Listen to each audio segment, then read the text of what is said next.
Hello and welcome to the Scholar Circle, scholarcircle.org. I'm Maria Armoudian. Last April in Colombia, protests erupting against a new proposed tax on the middle and poorer classes were met with government repression and violence. What are the prospects for political change in the embattled nation of Colombia? Doug Becker explores. I'm Doug Becker. On April 28th, Colombians took to the streets to protest fiscal reform policies proposed by President Ivan Duque. The police response was violent. Videos of anti-riot policemen using tear gas and batons against protesters have gone viral on social media, spreading beyond the big cities and all across the country. The state's violent response to the initial protests has led to larger and more intense protests. We will discuss the protests, the state's violent response, and the future of democracy and peace in Colombia. Our guests are Arlene Tickner. She is professor in the School of International Political and Urban Studies at the Universidad del Rosario in Bogotá, Colombia. She is the author of International Relations from the Global South, Worlds of Difference. And James A. Robinson. He is the Pearson Professor of Global Conflict Studies and the Institute Director of the Pearson Institute for the Study and Resolution of Global Conflicts at the University of Chicago. He is the author of Why Nations Fail, The Origins of Power, Poverty, and Prosperity, and Narrow Corridor, States, Societies, and the Fate of Liberty, both with co-author Darren Acemoglu. Thank you both for joining us. Arlene Tickner, we'll begin with you. What was the cause of the protests? Why did the protests initially break out?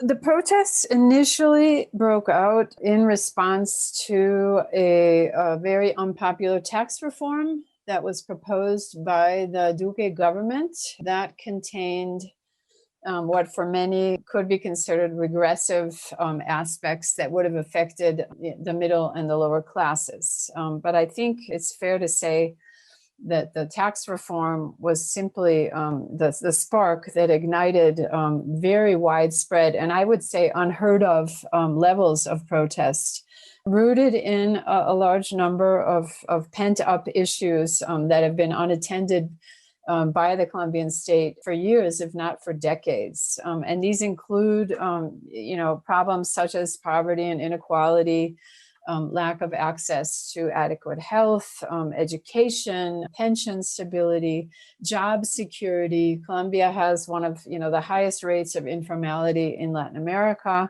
political exclusion in some cases.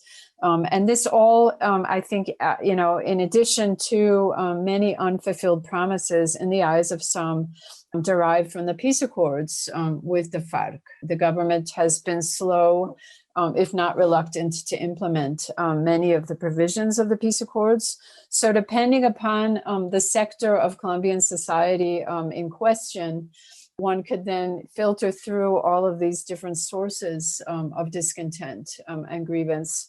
And highlight specific issues being, protested against by different sectors of Colombian society. And I just wanted to add that this was something that was completely expected in the Colombian context after the peace accords were signed.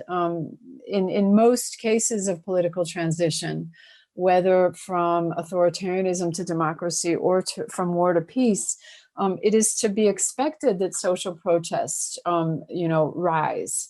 And indeed, in the peace accords themselves, the negotiators had a very clear sense that this would be the case. And yet, the Duque government, which again has been slow, if not reluctant, in relation to the accords, has failed to acknowledge and implement many of the provisions in the accords that would have at least helped work through this moment of rising social protest. And James Robinson, considering that the Duque government has generally been slow in what I'm hearing is some of the more, say, progressive or anti-poverty and political empowerment components of the accords, is this largely an ideological position, from the government? Are they just simply disinterested in these kinds of political policies and campaigns? I think that's partly the issue, and it's partly a sort of structural issue, which is kind of endemic to the way the Colombian state is organized and has been organized historically, that, there's this sort of magical element to the Colombian state in the sense that they promise all these things, which everybody knows cannot be delivered. And, the peace agreement is one of those things, but many other things, antedate that. If you go back even to the days of President Uribe, when he had his military attack on the FARC and his military build-up against the FARC, there was a sort of civilian side of that, called the National Consolidation Plan, which was supposed to bring the state to these liberated areas, bring roads, bring schools, bring justice. That was just not implemented. They were supposed. It's just, so I think there's a why wasn't it implemented? Why wasn't the peace agreement implemented? I think part of it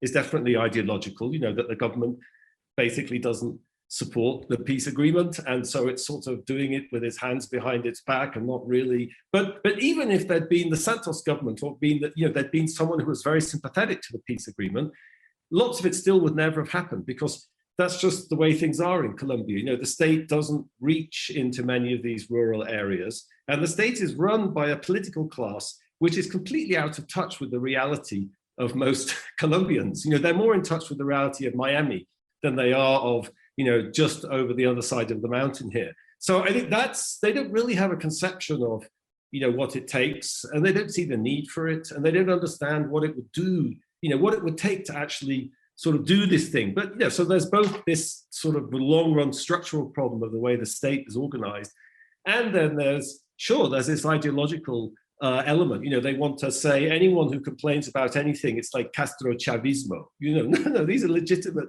problems. It's not Castro Chavismo. People are poor, people are unemployed. This is a country, as Professor Tickner was saying, this might be the most unequal country in the world. And it's not just inequality in terms of income, it's hierarchy. In Colombia, Colombians are innovators in hierarchy. They introduced this thing called stratos. So every part of Bogotá is divided into strato, and the ostensible reason for this was to kind of differentiate utility bills between different stratos. So if you were in a poor strato, you got cheaper utility bills than the high strato. But the sociological impact of it has been to kind of layer a new hierarchy onto Colombia. So you distinguish yourself as I'm strato uno or strato tres or strato, whatever. So, so this just enormous fundamental problems in this society. So of course there's grievances and frustrations, and at a moment like this they kind of coalesce into all this opposition. And Professor Tickner, thinking about kind of structural challenges that Colombia faces, one that certainly comes to mind for me is has been the use of violence, politically and socially, because one of the kind of the marked elements of the story was how quickly the police turned to violence and responded to the protests violently, which ends up, my understanding, causing the protests to get considerably larger. So is this some of the same pattern of state-sponsored violence against protests, or is there something new going on? So Professor Robinson is the authority on state formation in Colombia, but I have lived lived here for many decades and studied the issue somewhat. I think structural explanations for why state violence has been a common trend in Colombian history are important. I link, what we could call the institutional weakness of the state with kind of almost an automatic reaction towards any type of protest with violence. Simply because this is how weak states, a term that I'm not completely comfortable with, but I will use it anyway. It's a strategy that's out of the playbook of states that are institutionally weak and of elites that feel under threat given any type of discontent. So there's that. But I think in terms of this current wave and previous waves of police violence, these protests began really in 2019, if not a little before. And we've seen increasing police violence in each wave of the protests.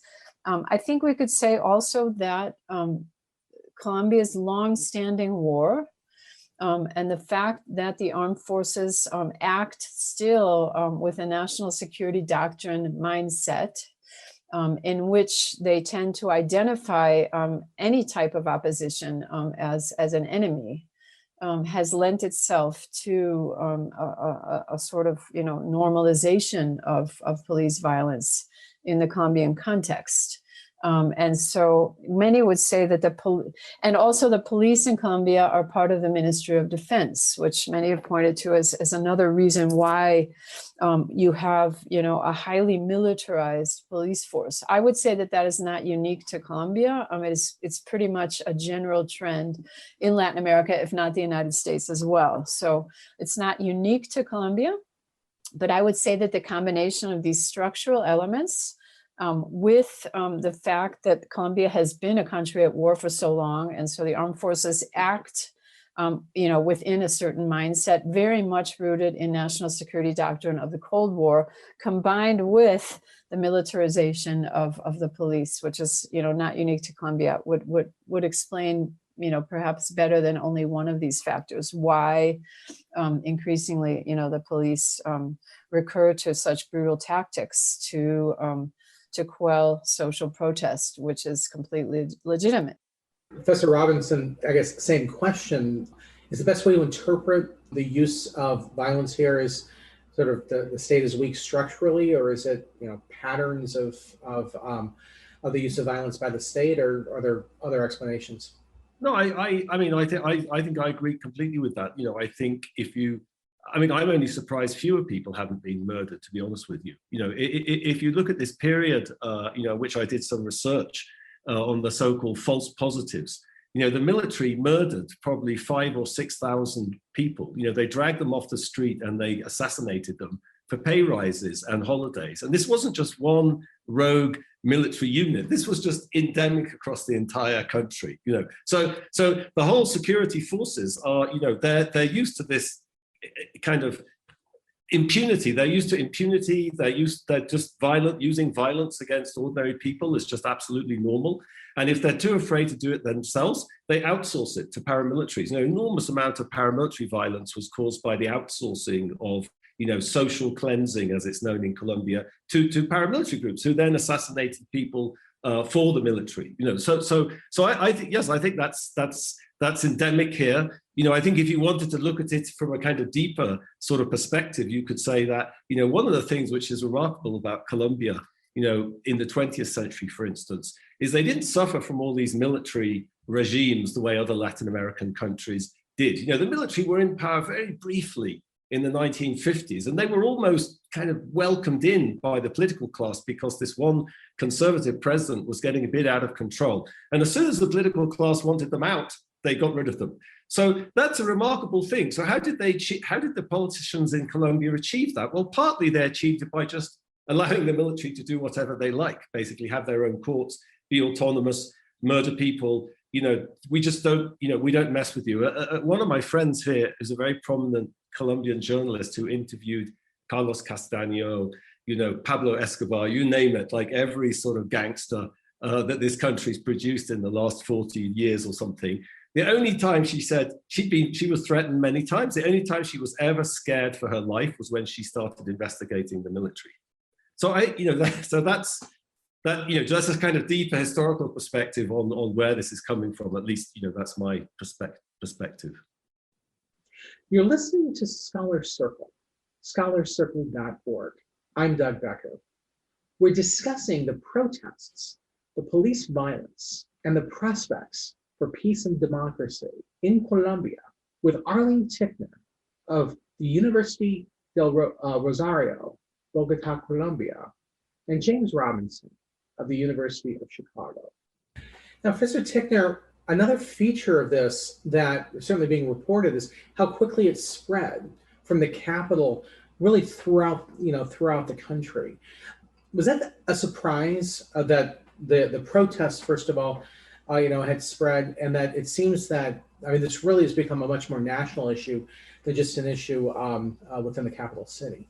They didn't actually just begin in the capital. They began, the protests began as a national endeavor. And I think something unique to the police violence during these protests has been that actually the type of state brutality endured by populations in rural areas of Colombia is now affecting urban areas of the major cities of the country, and that's something that's unusual in the sense that the Colombian War was largely, and continues to be, because the war isn't over, continues to be isolated to certain rural areas and smaller cities. And so the major capitals of Colombia have pretty much been isolated from different types of violence associated with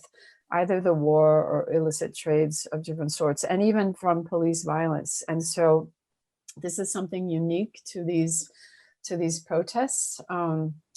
So first, it didn't actually spread. I think it started out as something quite widespread.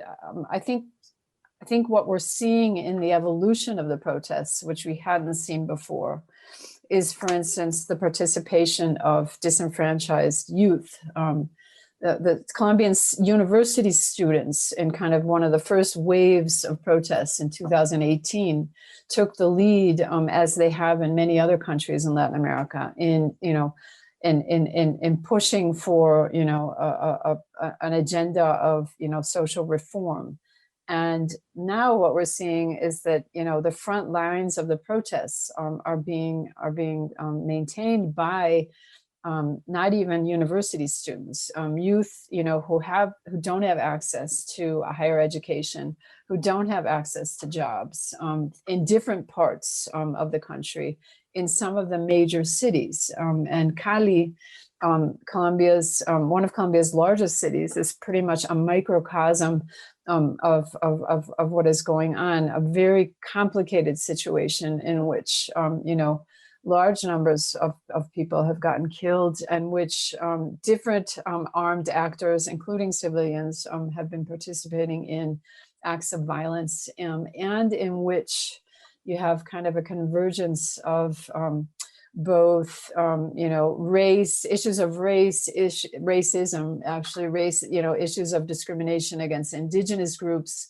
that kind of, live around the city, issues of drug trafficking and other forms of illegal activity represented by different types of violent non-state actors. And so these are the types of things that I think make these protests unique. And I think, in terms of the nationwide aspect, I think, underscores once again the deeply rooted nature of grievances, which are completely legitimate in the Colombian context. So Professor Robinson mentioned inequality. Colombia is not the most unequal country in the world. It's one of the most unequal in the world. It's, I think, the second most unequal, or third in Latin America. But it's not just an issue of income, as he highlighted. It's also an issue of land.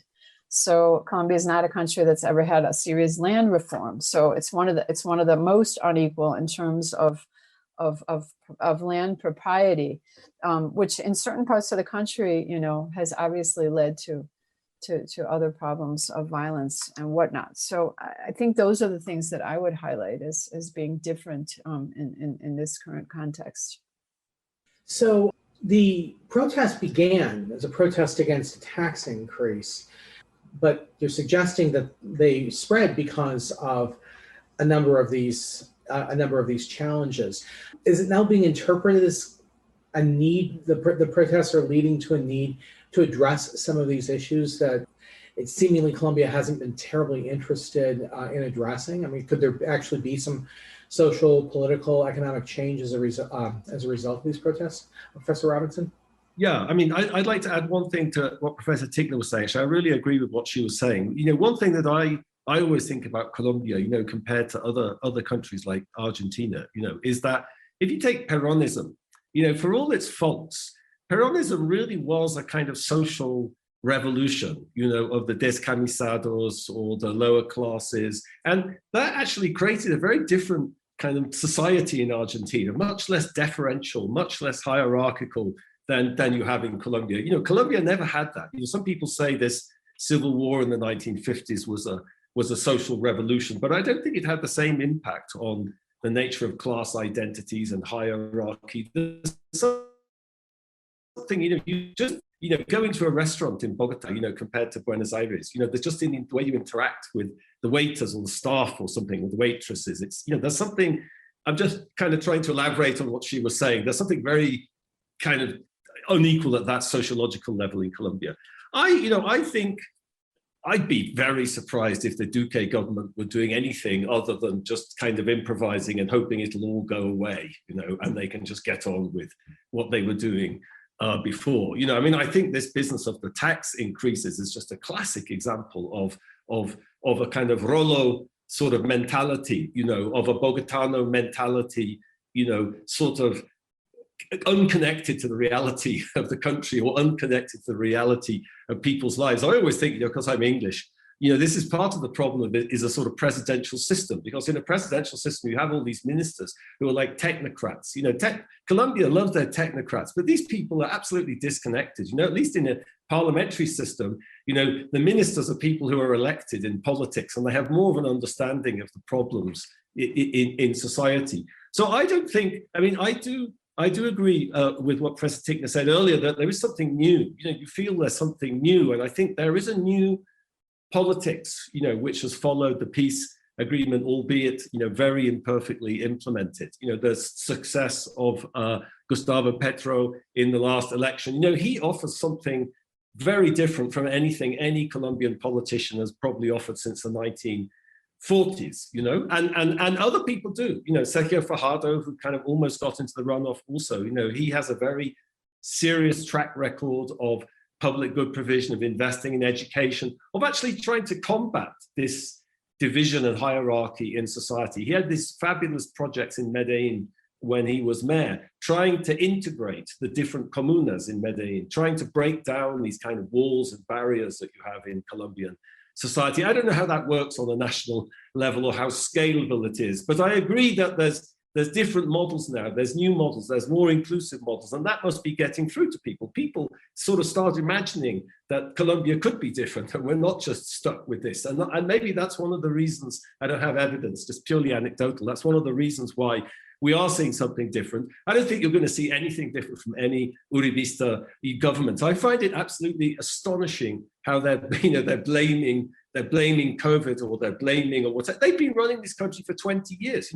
Who's responsible for the state of the education system, or the university, or the health system, or anything else except the Uribistas? They've been in charge for 20 years. If you can't do something in 20 years, how long does it take? So I think, we're waiting for the next election, and we see, there's very different models, and I think there is a chance of something happening, but I think it'll be not through the continuation of the Uribista regime, but from something different, whether it's Senor Petro or Senor Fajardo, or other interesting candidates as well. And since Professor Robinson raised the issue, kind of an inevitable question here, I'll start and ask Professor Tickner this, has been the impact of COVID. First of all, has COVID been particularly bad for Colombia? And how are the Colombians, perceiving of the government's response to COVID? And so, is part of this protest tied into the perception of the government's effectiveness or lack of effectiveness in dealing with the pandemic? I just want to first start, I forgot to mention in my explanations for why police violence, the pure incompetence of the Duque government. So that will lead to a discussion of COVID. This has been by far, in my mind, the most incompetent government that one has seen in Colombia in decades. This was a hand-picked successor of Álvaro Uribe, who in the best of scenarios would have been, a minister. He was a senator, also handpicked by Uribe, little experience, in the public sphere. a technocrat in many ways who had worked at the World Bank for many years. And so completely unprepared to take on the presidency of any country, but much less a country with the complexities that describe Colombia. And, people were willing to give him the benefit of the doubt to see if he could, pull through, distance himself from his patron and, do a good job. But he has not. There's very little that one could point to in terms of success of this government. So in terms of how the government has dealt with COVID, I think we, all agree that it's, they've done a terrible job. Although, in the government's defense, Latin America in general has been the most hard-hit region in the world by COVID. And now, whether or not this is due to governmental incompetence, institutional weakness, inequality, problems of infrastructure in terms of the health system, is subject to debate. But the region itself has suffered tremendously. And so, to what degree this government has been more incompetent than others, I don't know. The government's negotiation of vaccines has been subject to tremendous criticism. Simply because other countries started negotiating much sooner. The region itself was unable to join forces and negotiate as a bloc, which would have been preferable. And so each country essentially has been negotiating its own vaccines. And so the whole vaccination effort began quite late. And we're currently in a third wave of the pandemic, which is resulting in the highest levels of infection and death since the pandemic began. And so the New York Times, I think the other day, reported that as figures around the world are dropping in countries such as Colombia, they're rising. So this is quite disconcerting. In terms of how COVID has affected Colombia and the region, we're talking about setbacks in terms of poverty, in terms of inequality, in terms of jobs that that will take decades to overcome, according to ECLA, for example. And so this is a situation that is common to, unfortunately, pretty much the entire region. The entire region, as Colombia, faces fiscal issues, which was the main rationale for proposing this tax reform. And yet no other country in Latin America, if not in the world, in my recollection, has gone ahead and proposed, in the midst of a pandemic, a tax reform that would have affected the middle and the lower classes, even though the argument was that the whole purpose was to create revenue to be able to attend, the poverty created by the pandemic. And so I think this is just an added layer of complexity, and certainly the hardships endured by different sectors of Colombian society during the pandemic have fed into this moment of protest. There's thousands of people who are not only now poor and jobless, but are enduring food insecurity. They only have enough food to be able to eat once a day. Children have had a hard time, as in many countries, continuing with their schooling from home because of issues of connectivity. Now, many of these things, again, aren't, particular just to Colombia, but I think it just, again, adds an additional layer of problems and complexity to what is already, as we've described, a quite volatile situation. Professor Robinson, actually, before we go, we've spoken of, there was a tax issue, fiscal reform, et cetera. Could you explain exactly what the proposed policy was, so we can understand why there was such a reaction against that? Of course, I wanted to say one thing, just following up on Professor Tickner's discussion of COVID. But for me, the most incredible thing about the COVID pandemic has been the way it illustrates the incredible inequality in this country. Because one of the fundamental problems with taxation is that in Colombia, elites sort of self-provide public goods. You self-provide. You have private schools, you have private hospitals, you have bodyguards. So you could self-provide security. You could self-provide more or less everything except stable currency. So you have to get the central bank sort of sorted out. But apart from that, And this is actually another example. Like, what is it that Colombian elites do? They'll buy a plane ticket to Miami and get vaccinated in Walgreens. It's all over the place. So they can actually isolate themselves from all the dysfunctionality and the failure of the state and the basic services and rights. You could just go get vaccinated and like, I'm all right, Jack, we'd say in England. So I'm all right, Jack, So to me, it's been so depressing, and all my friends here have just been in agonies of kind of guilt and should I do it? Should I do it? Should I not do it? If you can afford the plane ticket, you can go get vaccinated in Miami. So that's just been so depressing, that whole thing, and of course that undermines the support for any change, because yet again, Colombian elites don't need the government to do anything that they rely on. They can go and get it elsewhere, and so that's.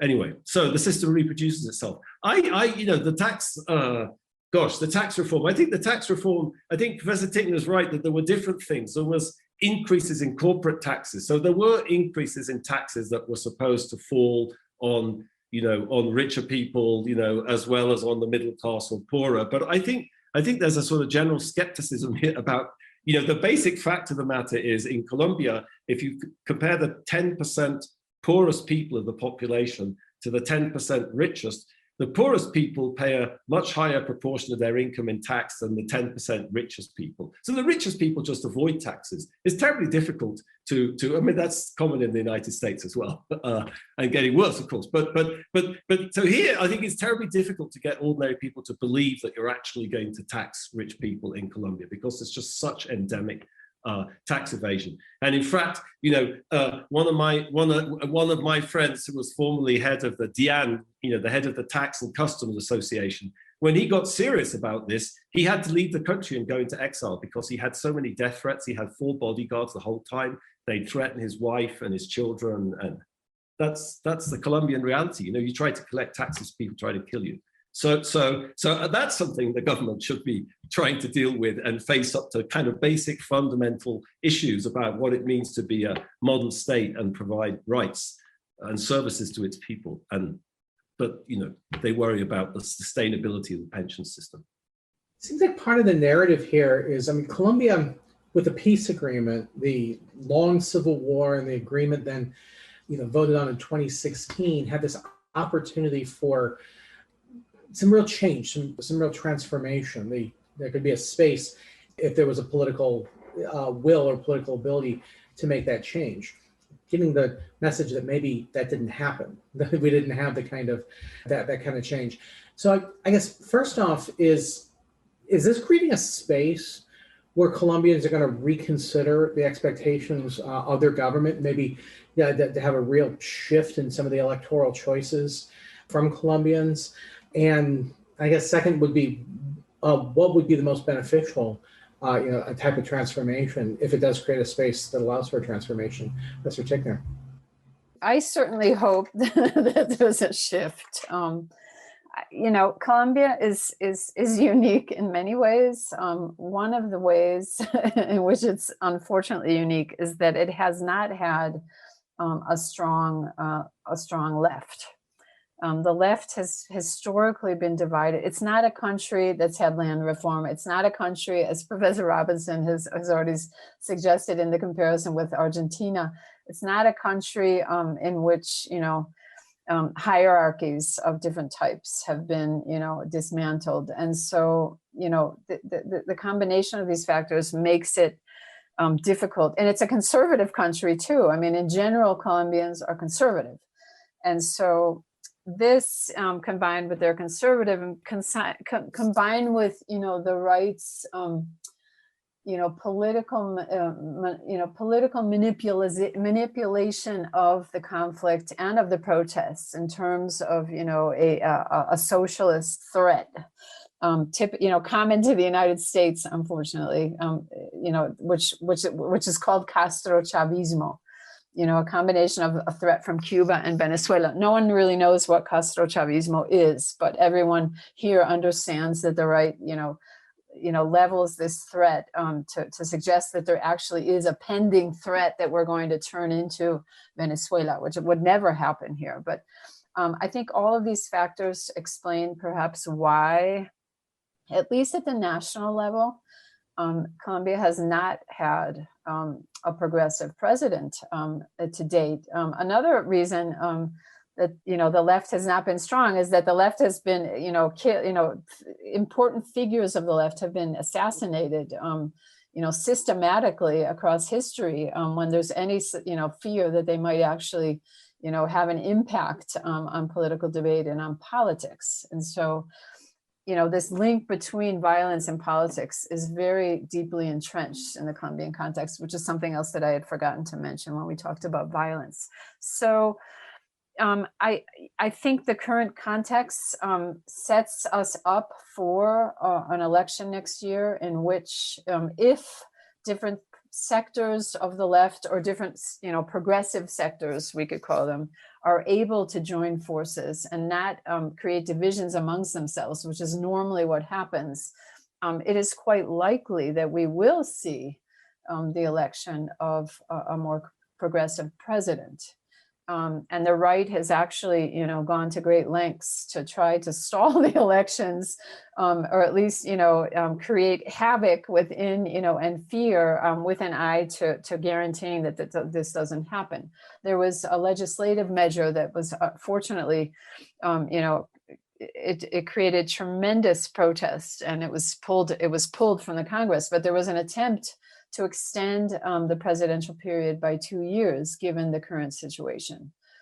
There's, discussions nowadays in the midst of the protests, about what other ploy the right is going to recur to try to postpone the elections, because they don't actually have a candidate that's, well suited to win a national election. So in my mind, something is happening in terms of consciousness raising on the part of more, wider sectors of Colombian society, even privileged sectors of Colombian society. I think what we're seeing, and it's in pure sight now, is disgraceful and sad, and I think many people realize that there's a need for change, and so I guess the question is, to what extent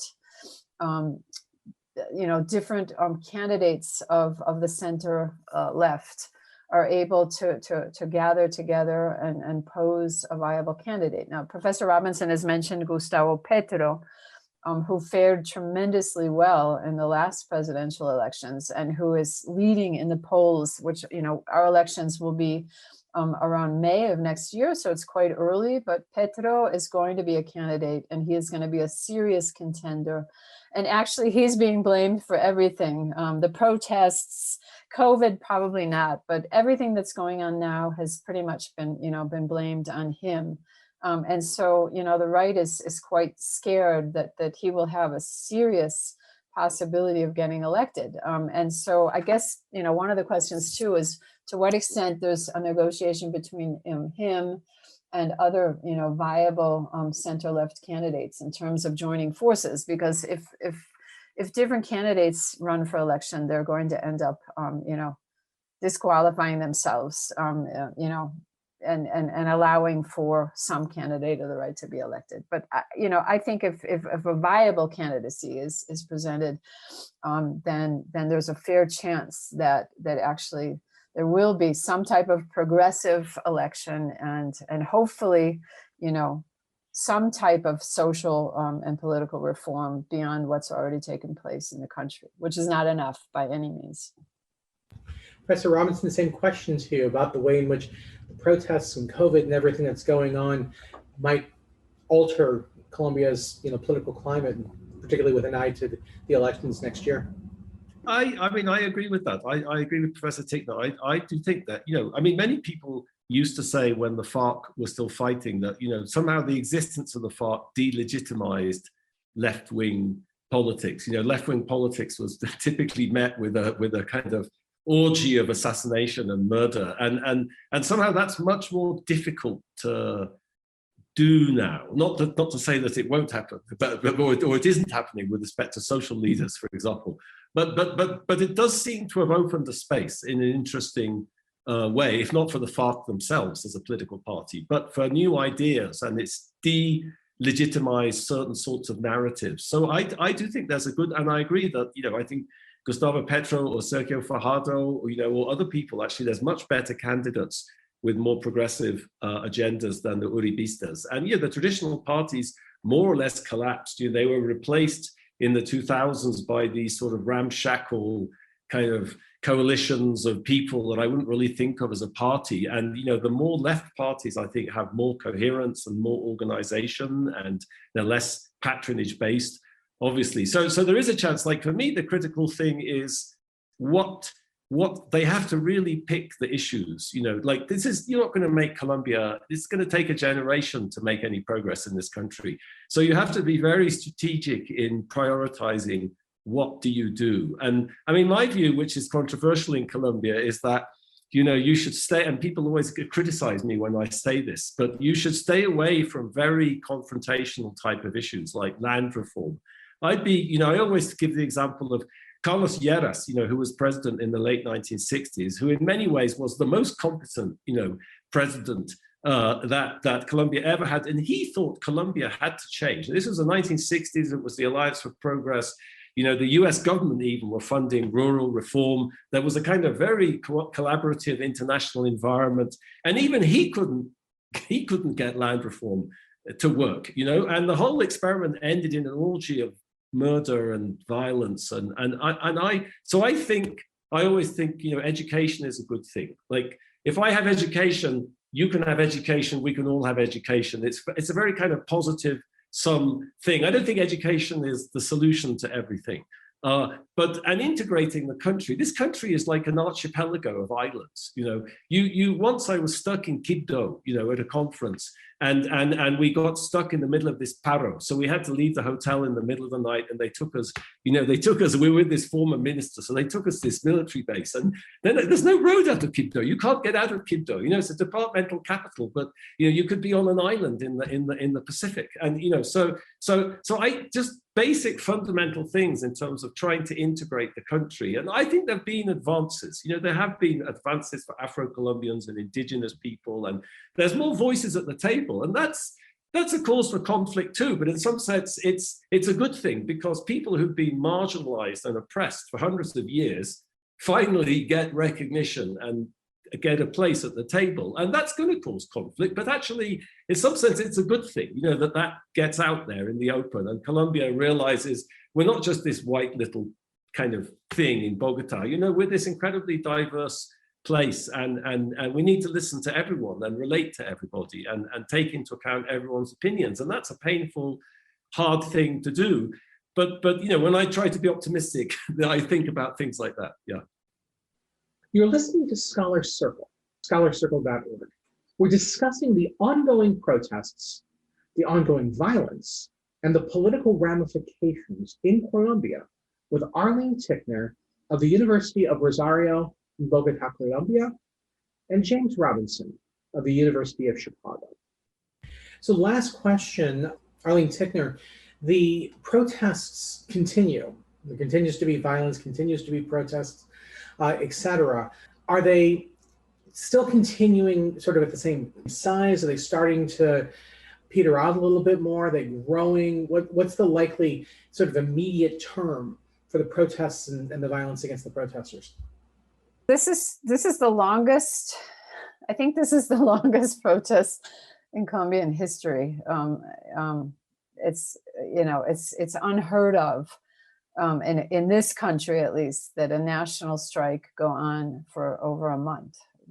And it's begun to start petering out in terms of the numbers of protesters. And obviously, the government has bet on this, installing dialogue with the committee in charge of negotiations, on an agenda, on a social agenda, that contains some of the grievances for which people are protesting. And so dialogue with the strike committee has also fallen apart. But given the current situation with COVID, the National Strike Committee has reframed its strategy and is going to stop calling for widespread protests and manifestations. I think part of the reason why this has been decided is because the size of the protest is also starting to decrease. Social protest only survives for a certain length of time, after which, concrete actions and proposals then need to ensue. And so, given the stalling of the conversations, which I think, plays to the benefit of the government, sadly, this has kind of been the reaction of the committee. Now, that doesn't mean that protests are going to stop. And in fact, we're seeing in cities such as Bogotá and Cali, Barranquilla, Bucaramanga, elsewhere, in particular at night, violent protests and violent confrontations between certain sectors that are protesting and the police. And my suspicion is that sadly this will probably continue. So there's, I don't think that this is going to end anytime soon. But the massive manifestations that we were seeing at the beginning of this wave probably, they have already started to decrease and will probably continue to do so. This Wednesday, there was a call to take Bogotá, and the numbers were quite reduced in terms of, in comparison to previous days of protest. So, I think that's where we stand. What's interesting and what gives me hope, I think, is that at the local level, both state authorities at the local level and police and different, representatives of society are actually making efforts to enter into local dialogues with an eye to de-escalating some of the conflict and some of the violence. And at this point, given again the incompetence and political unwillingness of the government, I at least am hopeful that at the local level, some form of agreement to at least try to put a halt to some of the violence will be achieved. Now, all of these challenges that we've pointed to will remain, and again, I think we can agree that much, if not all, of what is being demanded will not be attended to during this government, sadly, which still has until August of next year in power. So I think we have to kind of figure out how to de-escalate and how to at least reach some type of agreement between the government and certain sectors that are protesting, with an eye to holding out and seeing if we can elect a more hopeful and progressive president next year. So, and as a final question then, since it seems as though the protests are getting smaller and the government is certainly going to survive these protests, what kind of lessons are Colombians taking about the use of violence against protests, in this specific case? Is the lesson here, when there's protests, use violence and they'll eventually break up? Or is the perception that there's really a political cost to be borne with the use of violence against protesters? Well, I think any Colombian would anticipate the use of violence by the police or army against protesters. Despite the legitimization of protest and everything else in the 1991 Constitution, it's clear that the current government, doesn't feel that this is a legitimate way of expressing, your opinion, and they have a mandate to run the country, and everybody else should just shut up. And they just see this as, they try to blame. They make the most absurd arguments, about Senor Petro or about the Venezuelans, or it's kind of totally ludicrous. But so I think every Colombian knows that's how the state reacts to protests, and which shows how upset they are, because despite how they know the state is going to react, they still go out and protest about the problems that they're facing and the challenges that they're facing. So I think it's very hard to know what the consequences will be. I hope that the effect will be to further delegitimize the Uribista kind of project. Uribe was a very interesting person in many ways. I would say, he is the one contemporary president who actually had an agenda to do anything in Colombia, and he had a political strategy to achieve it. The problem was the only thing he cared about was defeating these guerrillas, Marxist guerrillas, and he devised a very sophisticated political strategy to do that. But everything else he didn't want to change. He's like super happy with the way things are in Colombia, so he doesn't care about inequality or poverty or social transformation, or he's a patron. He's like a 19th century caudillo, But one thing that's interesting about that is that it does show you that you can get things done if you want to. You can devise political strategies to get things done, to get people thinking in a different way. Antanas Mockus, when he was mayor of Bogotá, same thing. I remember I was here. There was dramatic change in this city when he was here. He got people behaving in a different way, thinking in a different way. It can be done. You just need to you need the vision, you need the project, you need a plan, you need a strategy. And I think, so I think the major consequence of this will be it's galvanized more people to see the problems, to make salient so many of the problems and inequities in this country, and perhaps that helps elect a more progressive president in the next election, that they get, where is this Uribista project going? Nowhere. There's no future for Colombia in this project, this conservative project of, there's no future. There's no new, different Colombia on the horizon. We need something different, and maybe it'll help to galvanize people to work towards that. And if it has done that, then that'll be a good thing. Oh, and just quickly, I think I'm interpreting this correctly. So whenever a more rightist candidate wants to try to discredit a leftist candidate in Colombia, do they typically say, if you elect the leftist, he's a socialist and we're going to become Venezuela? Yeah, that's the typical narrative here. This Castro Chavismo is everyone who opposes the Uribe government is Castro Chavismo, and we're going to this country is going to become like Venezuela. I think Professor Tickner was right. That's like nobody who knows anything about Colombia believes that. Like, Colombia is completely different sociologically from Venezuela, and there's nothing. Gustavo Petro, when he was in Congress, he was absolutely heroic in fighting against the paramilitarization of elections and the paramilitarization of Colombian politics. He wasn't so great a mayor of Bogotá, but that was his first job as an executive. I don't think there's any evidence whatsoever to believe that he wants to turn this country into something like Venezuela. I think it's insulting to him and his political track record, and it's an absurd attempt to create a bogeyman, and Colombia will never be like that. As Professor Tickner said, Colombia is actually a very conservative with a small c country in many ways. And I don't think there's never going to be a strong support for something like that, So. And the irony, of course, the view from the United States is that was a common theme in the 2020 election, as well. And literally the exact same argument. If you elect a Democrat, particularly a democratic socialist, we will become Venezuela. So perhaps Colombia is teaching the U.S., or the U.S. is teaching Colombia something, although since it's a new feature of American politics, maybe the U.S. is becoming more Colombianized. Yeah, I don't think the average Colombian would take that seriously whatsoever. No Colombian I know would take that seriously.